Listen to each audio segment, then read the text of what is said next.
Time to welcome our market guest, then Dhananjay Sinha, Head of Research at Emkay Global Financial Services, now joins in. Dhananjay, hi, good morning. Good to have you on the show. It looks like only a matter of few ticks before the Nifty goes to all-time highs. What's your call on the market right now? Do you think it's still a good time, or would you wait for any kind of minor correction or consolidation? No, I think as far as the market is concerned, there is a sense of buoyancy that has there is a renewed buoyancy, especially after the RBI decided to do a surprise rate cut. So I think on the back of that, there has been an upsurge. I think the other thing that the market is actually looking at is what the ECB would do on Thursday. So basically, there is an expectation that there will be in the further view on quantitative easing by ECB. I think those are the factors which have actually been, which have actually kept the market pretty buoyant. As far as the results are concerned, they are broadly in line.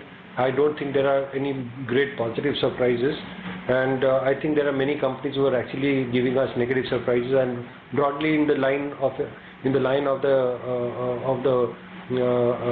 preview that we wrote recently before the onset of the earnings season, wherein we were expecting that the top line growth will actually be in mid-teens kind of level, and earnings would actually be somewhat flat. So I think the results that have been announced till now broadly is following that trajectory. Apart from that, from a fundamental standpoint, you have this concern on China, and also the spillover effect of that on global growth, and also that euro continues to strengthen. So I think all these things are there in the short term. It does appear that the buoyancy will continue at least for a few more days. Okay. Dhananjay, hi, good to see you in today. One of the stocks that I wanted to ask you about was M&M Financial Services. You spoke about how most of the numbers were in line, but that was a clear disappointment. Your sense on M&M Financial, and whether you think it could percolate onto other NBFCs, say the likes of Shriram Transport, etc.? Yeah, I think the important thing about M&M Financial Services is the kind of sober view that the company has actually outlined with respect to its rural business, wherein the delinquency rate has actually been rising. And I think the management has also indicated that the cash flow for the rural consumers have actually weakened on the back of the fact that government allocations have actually been tightened on the back of, due to the fiscal constriction that the government has actually embarked upon. And I think that is clearly showing up in the way M&M Financial Services have performed, with its NPAs actually rising quite strongly. I think in this context, it does look like the stock is actually very richly priced. It is 2.7 times FY16 and 2.4 times FY17. So it does look like it is fairly expensive from the fundamental that will pan out, and hence we would like to switch over to something which is more urban centric. I think important cue that one has to pick up from Mahindra & Mahindra Financial Services is that it also implies that the consumer consumption trajectory for the rural consumer could actually be slackening going forward.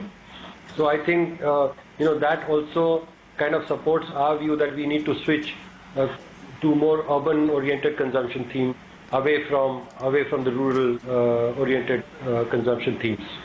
Okay, Dhananjay, two stocks, Wipro and GAIL. What's your call? Both these stocks up quite a bit today.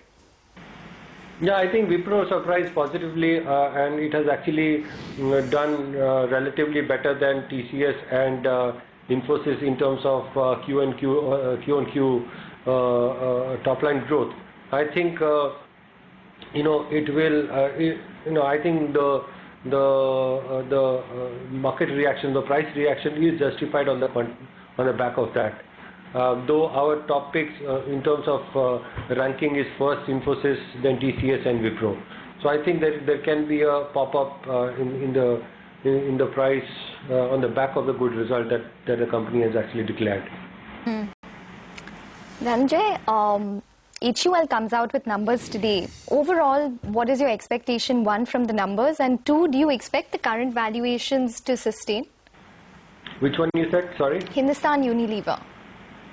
Yeah. So I think the stock has actually been running up quite strongly.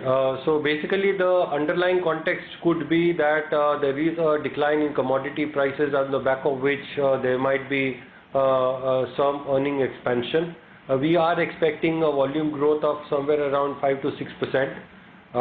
So surprise could be with respect to the margins. So that is something that we will be closely watching. And how does the A&P spend pans out? That is another thing that we'll be looking at. By and large, I would say that we have not been very positive on HUL for a long time, but I think the stock has surprised very positively. We'll have to see whether the numbers corroborate. Because from a longer term perspective, what we have seen is that the volume growth for the company has actually declined from somewhere around 10 to 14% to somewhere around 4 to 5%. So I think that is the context with respect to the volume growth. And as I've said earlier, I'm somewhat concerned about the consumer consumption growth for the rural sector, and HUL has a significant share in the rural pie as well. So one will have to see whether the expansion in margin alone will actually boost the earnings for the company. Okay. All right. Disclosures, Dhananjay? Yeah, all the stocks that I have talked about, I don't hold any of them. All right, fair enough. Thanks very much for joining in and taking us through your view on the markets.